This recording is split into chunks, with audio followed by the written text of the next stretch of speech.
Hi there, boys and girls, and everybody in between. So, we're 28 days out from the first votes being cast in the Democratic primary, and I thought I should give you my thought process as to where I stand on the Democratic primary and the three candidates that I said I was looking at as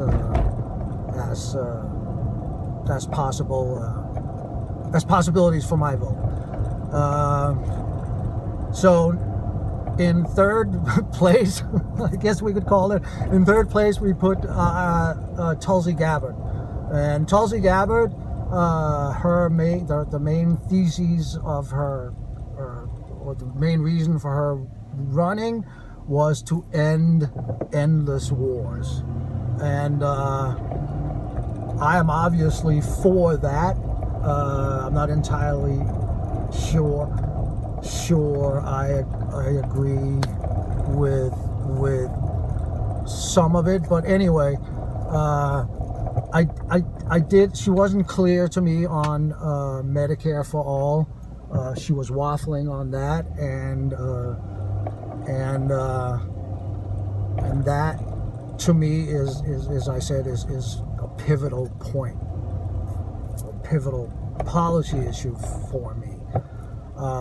But I absolutely, and I'm sorry I'm not looking at you, but I absolutely, because I'm driving into town, but I absolutely believe that she should be part of any Democratic administration.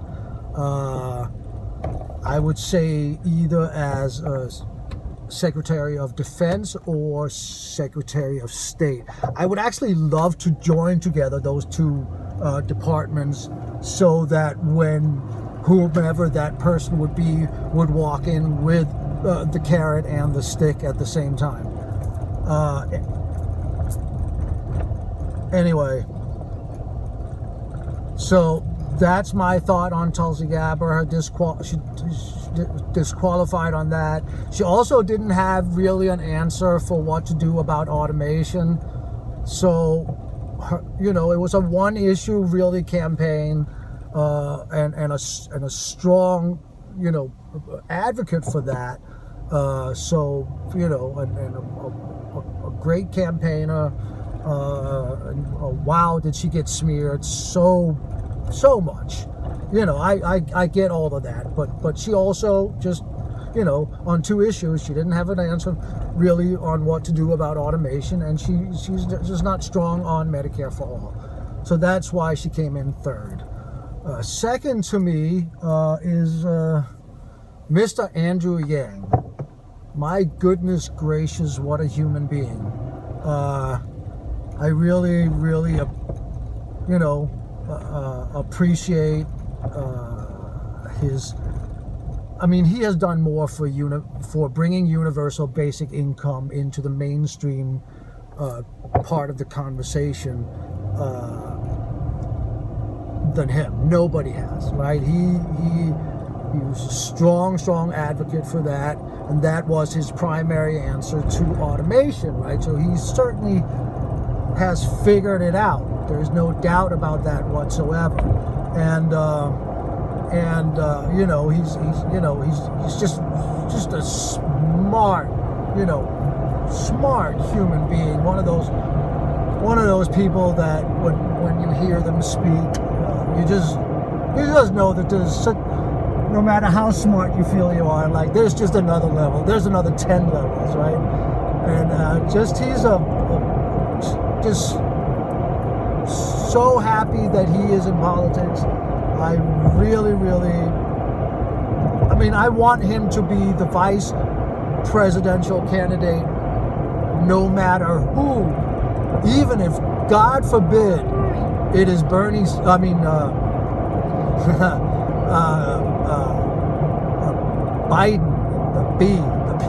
the Biden. Andrew Yang should be the vice presidential pick, no matter what, no matter who. But he was not his belief that Medicare for all should compete with the private market is just, he knows better, right? Because he knows the vultures. And if you leave a freaking pubic hair for them to get in there and find a way to finagle the law and suck some money out of the system and rig it, and they will do that. So it has to be Medicare for all and stop, right? You know, vocational training, he's got that down, and of course, you know, like he's just got it figured out. But and he's, I mean, I would not have a problem voting for him at all for president. You know, there wouldn't be a problem, and I absolutely believe he should be the vice presidential pick, no matter what. Then leads me to Mr. Bernard Sanders, Bernie Sanders. So why Bernie Sanders? Well, because Bernie Sanders has been in the political game for so long. He has a record. And here's the thing about his record. It is consistent. Here's the thing about his record. On policy, from financial policies that was voted on and implemented, and his prediction on wars, his prediction on incarceration, he has been more right than he has been wrong. He is unequivocal for Medicare for all. And he will take us out of these endless wars. He will find a solution between Palestine and Israel if they finally get rid of Netanyahu.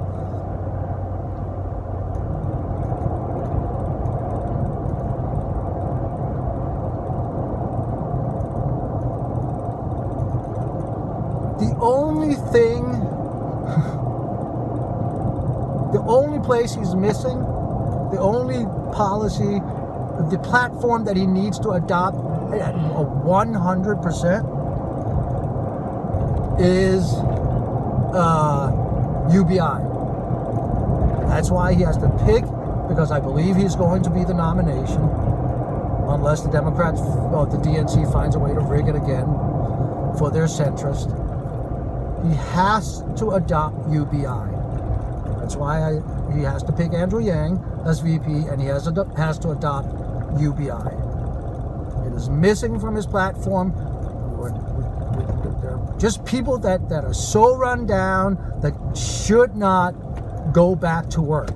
They're just places where we're not going to be able to find anybody where it's feasible for them to move their production or whatever it is for them to have a job.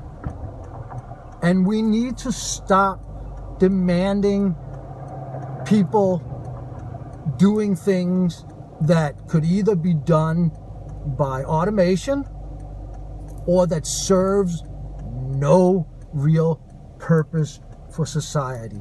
It is time to stop the nonsense. It is time to grow up. It is time to free the people from the bonds of slavery. We have robots, we have automation, and it is here to benefit all, if we want to. So Bernie Sanders needs to adopt UBI, and he needs to pick Andrew Yang as a vice president. But he is the person that not only this country needs, but I think we need a person that can turn the trajectory of where we're going right now around. So here's to hope, right? Anyway, take care of yourself. Take care of each other and be safe.